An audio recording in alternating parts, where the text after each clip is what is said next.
Hello everyone, Matty from Elemental Magic here, and today what I've got for you is something pretty sweet.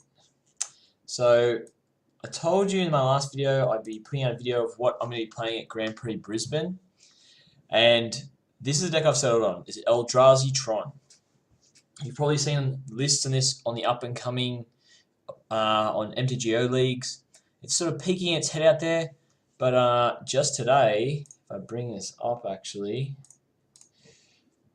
just today, if you look at the modern metagame on MTG Goldfish, you're going to see that Eldrazi Tron's just peaked out ahead of normal Tron and Burn, which makes it in the top, sixth most popular deck at the moment online.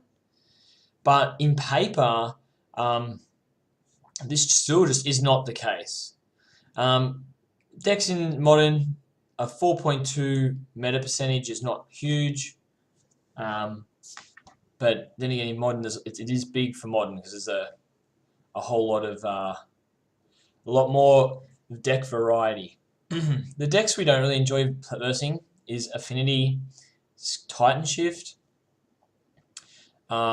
maybe Legit Tron, and that's just because our go wide used to be a bit of a problem. If I have a click on Eldrazi Tron's lists, you would see a lot of different lists, Spell Skites, Kozileks. A Kozilek and an Ulamog are usually your big payoff cards for playing the Urzatron lands.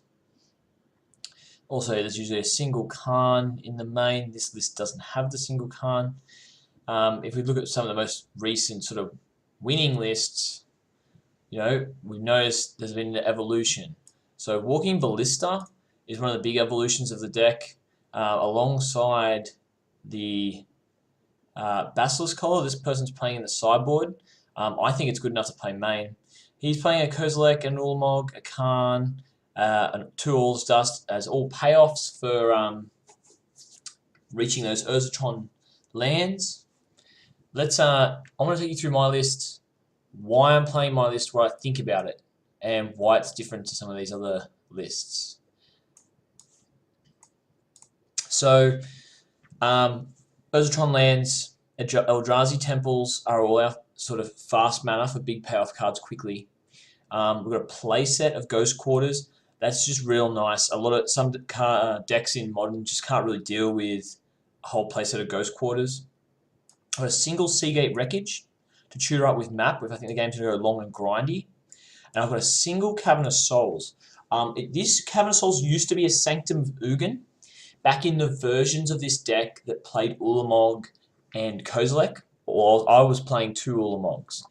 But the idea of Sanctum was you'd cast Ulamog, or cast a Karn, or cast a massive Walking Ballista, or cast an All Is Dust, go and get a way to end the game and end it. Except in Modern, I don't feel like Ulamog ends the game as much as you'd think. There's plenty of options for our opponents. Abzan's currently more popular than Jund, going off the stats online. So you're going to be facing down things like Path Exiles. So we'd often be mainboarding. I was mainboarding Chalice of the Voids, and the line of play that would often get set up to win games is you'd be playing a Chalice on the number to protect your threat. In this case, we're saying Path Exiles. We play Chalice on 1 early in the game, and then we would start playing out our big things that couldn't be killed. Now, that was all fine, but you got Lilianas as well. And the other thing about the 10 drops is the 10 drops can be real stinkers sometimes. They really get stuck in your hand. So, even with Natural Tron, turn 3, 7 mana, you couldn't cast them. In fact, you couldn't cast them turn 4 unless you specifically hit a second Urza's Tower to give you the extra 3, so you have 10 mana turn 4. Even if you had Eldrazi Temple, you couldn't cast it. They did synergize better with Eldrazi Temple, but I've instead decided to go with the top end that synergizes better with the Urzatron lands, since I'm actually playing more of them than I'm playing Eldrazi Temples. So you're just going off numbers there. It's a higher percentage chance. Ugin, being my new top end, basically can be cast off Urzatron plus anything else, plus 1.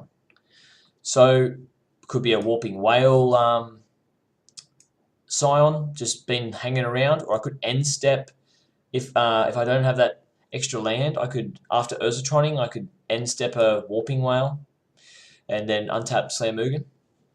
So he's just a bit easier to cast. And I think he's actually harder to deal with for decks in Modern. Planeswalkers can be pretty annoying. There's not a whole lot of good answers to them, especially Planeswalkers like Karn and Ugin. They're just very, very powerful, very, very high loyalty. Difficult just to remove with a simple Tarmogoyf attack. The rest of the deck is pretty straightforward with our Eldrazi package, which is your playset of Matter Reshaper, playset of Thought-Knot Seer, playset of Reality Smasher. Boom. And we've also got 3 Endbringers. I was playing 2 in this version with the lower curve. We're going to play 3. So you've got a nice, strong Eldrazi package there. You don't have to draw Tron to win games with this deck. You can just play normally. You can just play out Eldrazi Temples, and maybe you never get Tron online, but you're still going to slam. You're a strong 2, 4, and 5 curve here. A card I'm trying out for the first time today that I haven't tried at all, but I'm getting, I really want to try it out before the GP. I have to know if this card is good, is Batterskull. So Batterskull, I know, a bit of out of favour because of Colligan's command in the format. And I do think there will be a lot of Colligan's commands flying around at the GP. I mean, Grixis is just a very strong colour set right now.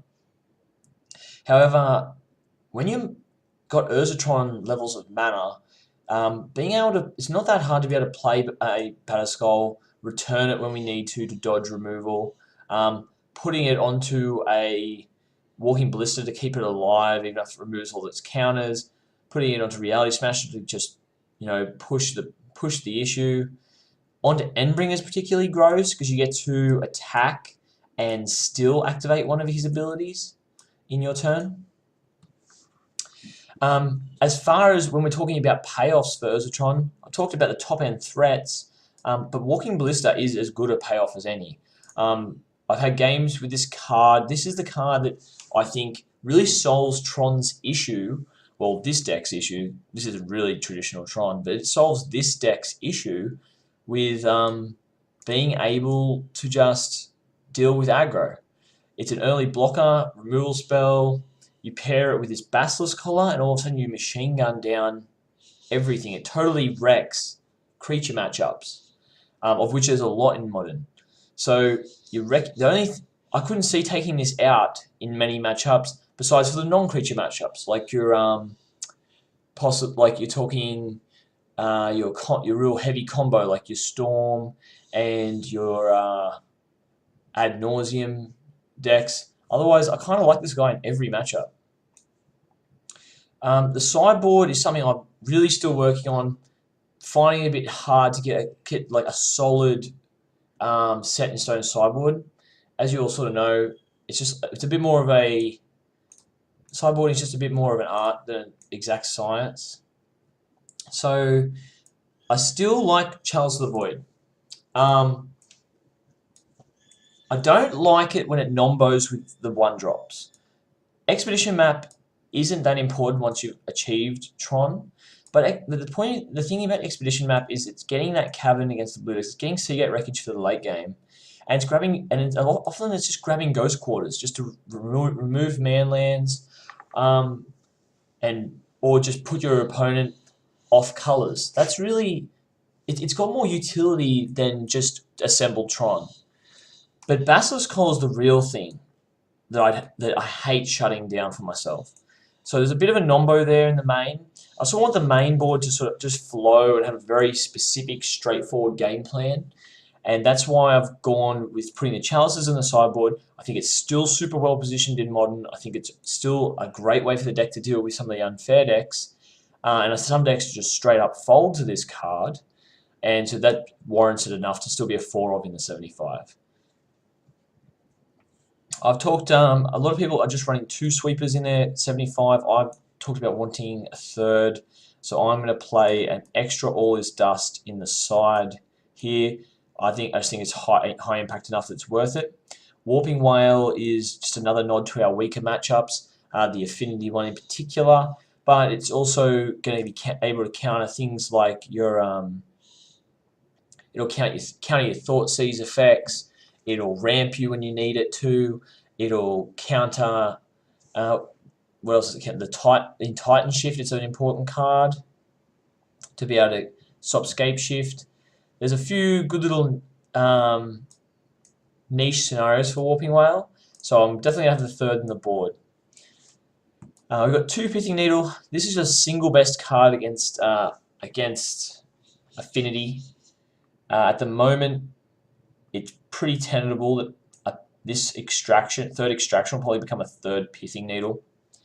The matchup can be that bad. Ratchet Bomb is just a nice early way to slow down problematic permanents. Things like Blood Moon, things like creature swarm strategies.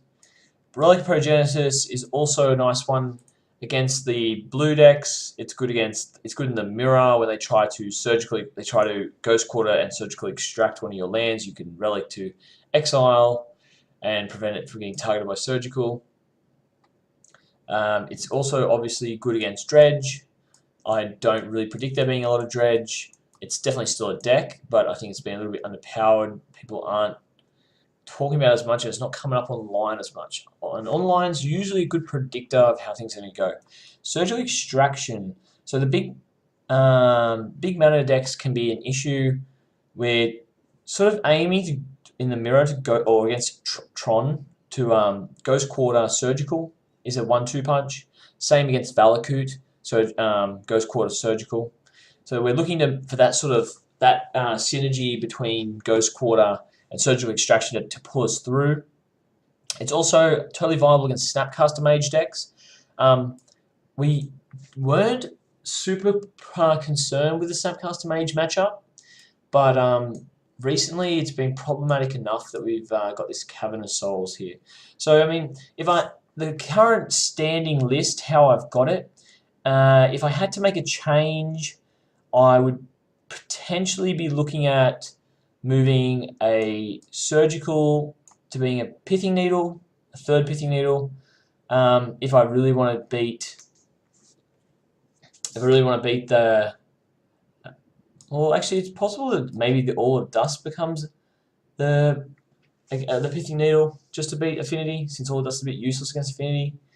Except the card's just a bit too good against the Jund and Abzan decks, and I'm sort of, and if I go off the metagame, I'm just predicting that they're going to be the most thing played. So here's what I'm playing. I'm playing Eldrazi Tron for the 2017 Grand Prix Brisbane, and I'll be doing live videos. I'm going to do some interviews with players. Hopefully I can see any of you guys there. If anyone sees me, come up and say hello. Love to get to know any of you and see what you're playing. It's going to be sweet. Anyway, playthrough of this one coming up in the next, I don't know, couple of hours or so. Probably be uploaded by tomorrow. See you guys soon.